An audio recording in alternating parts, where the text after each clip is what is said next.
తూర్పుగోదావరి జిల్లా పల్లంట్ల గ్రామంలో చీటీలు అధిక వడ్డీల పేరుతో 2 కోట్ల టోకార మోసం వెలుగు చూసింది.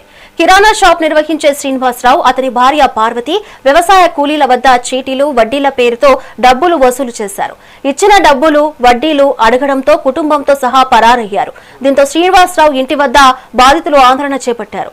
ఘటనపై బాధితులు పోలీసులకు ఫిర్యాదు చేశారు.